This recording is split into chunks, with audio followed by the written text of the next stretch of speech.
Hey, what's going on, guys? So today I'm going to give you guys an update on the reef tank inside here, what it's been looking like after the salinity dropped a lot, and I've been slowly trying to bring it back up. As you can see on the right side, a lot of our zoas are completely wiped out.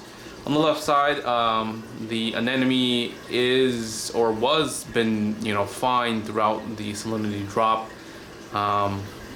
And so yeah, it's only going to probably get better, but we'll see what happens there. Also, I did get 2 new critters for the reef tank. I have not added anything in this system for a while, just because I'm not really looking to stock any fish or anything like that. It's mainly going to be corals or whatever, but we did pick up a coral banded shrimp. He's behind that rock in the anemone side, so I'm gonna go ahead and try to get him out here so you guys can see. All right, let's see if we can get him out.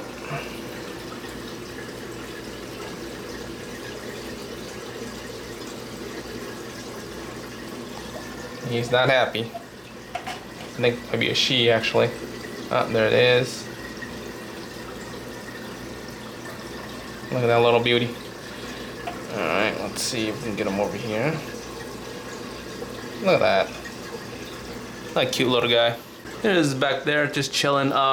What's interesting is, obviously, with invertebrates, they do grow back their claws and whatnot. When I bought this little guy here, it only had 1 front claw, so it looks like the front claw is slowly coming back there, so it looks pretty cool. I've never had one before. I looked it up. It looks like it's pretty safe. They can definitely nip some corals here and there, but I have not seen any issues with this little guy so far. I've only had him for like maybe 4 or 5 days now. I did pick up the little critter as well. And this is all off of just a trade. I mentioned that I needed to get rid of some of my red shoulder angelfish outside. I ended up finally scooping 3 of them, taking it to a fish store, and trading them in and just doing a complete swap for the angelfish for a couple of these critters here. So it was just a 1-to-1 swap pretty much to get this guy, and there's gonna be another guy I'm gonna show you down here in a little second. But let's kind of go over some of the corals here, which one survived, which one didn't. All right, so it looks pretty bad. If you can remember, all of this guy here had a bunch of zoas. They all died, so I pretty much lost all of my zoas that I had, except for, it looks like we have Sunny D's and other chaos that are still alive in this tank. Everything else looks like they kind of just completely got wiped. And this was kind of a slow drop that I just didn't notice over time. I should have probably picked it up when a lot of my zoas started to die back slowly. And I was just like, huh, what's wrong? Maybe it's just, something off. But what happened was the salinity was 28 point something ppts when I installed the Apex, and I thought the Apex had some misreading, but it wasn't. It was because I didn't take into account temperature. So the tank runs like 80. The temperature hasn't changed at any point, right? But what I didn't take into account was, as temperature increases, you have to add in more salt to bring up the salinity. And every time I do a water change, the water outside is kind of chillier and the tank itself is warmer, so I needed to add actually more salt to kind of compensate when the temperature goes up.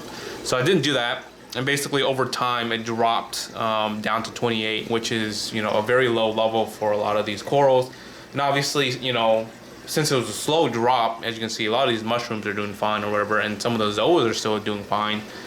They can adjust to it, but it looks like a lot of them didn't like it, and they started to slowly die back. But pretty much after having the Apex installed, the system has just been monitoring it for me, and I've just been slowly bringing the salinity back up. It's back to 33 ppts now. It needs to be at 35.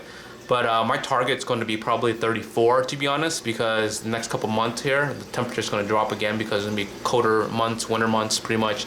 And I don't want it to fluctuate that much, so I want to kind of give it a wiggle room of 1 ppt to kind of swing around. It could, it'd kind of swings up and down. So I'm going to target 34. You can go anywhere from 35, 33, and it'll still be safe for, you know, these zoas. So yeah, nothing we can do there other than hope that some of these corals will grow back. And it looks like, you know, some of the zoas on this rock is going to bounce back. This whole rock here, you see how it's from the top to the bottom, was covered in zoas. But as you can see, we only have a couple guys sparse here and there. So we'll have to grow them back slowly. And, you know, that's only going to take time. So we'll just keep it stable from now on and hopefully let these guys grow back. All right, jumping on to the Apex Fusion here real quick to kind of show you guys some graphs. So we saw this kind of on the display here. And this only keeps about like a week long. So you can't see, you know, way back here, but it was pretty much way down here. And now it's coming back to around 33. And I still need to slowly bring this up a little bit more. I've been kind of doing this every water change weekly. I would increase the salinity just slightly enough where the change would be around like 0.5-ish. So I have not done the water change for this week yet. So this number will probably jump up to close to 34-ish. And we'll probably need to, you know, bring this up in terms of 2 more water changes. pH, you know, it fluctuates like it says, like all the way from like 8.1 all the way down to like 7.7, and it's, you know, doing this thing here. Every time it does this one of these big drops here, it's when I do a water change. So when I do a water change, it kicks up a bunch of debris and just things aren't happy. And if you notice here, so it's been kind of running pretty stable here, and then every time I do one water change, it drops, and then the next couple of days here, it's higher at a higher level. And I think that this reading has to do with a good salinity reading as well. So if your salinity is low, this number will be all whack. So like for example, like when my salinity was at 28, this number was like at like way below here. It was like 180 or something like that. Something really low when it was consistently reading. So that's up there. And then this is a trident here. So I just manually did a test, but I'll show you what's looking like. So the one thing I knew that was lacking in this tank was the alk. And I wasn't sure how low the alk dropped because every time I measured it, like last year with a manual kit, it was around like, you know, 5 point something, 6 point something, and then I would have to dose it and I'll have to come back up. But with the trident, it's been pretty consistent in terms of the drops. So what I did was once a week I would dose, you know, come back up to like 8 point something, and then it would drop. And this is the week that I was trying to figure out how the drop was. So it dropped basically like almost 0.4 in alk throughout the couple days here. It looks like 3-4 days, and it's coming back up now since then. So I'm going to probably let this run a little bit longer and kind of just take an average. And that way when I do set up the doser won't overdose.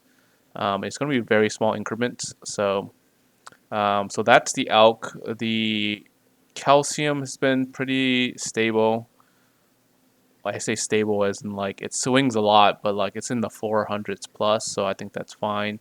The magnesium, it's been around like this level here, 1300, 1290-ish. So I think that's a good magnesium level. Where I don't have to dose. So I have not dosed any calc, and I have not dosed any magnesium. It's just been alk specifically to try to bring that up.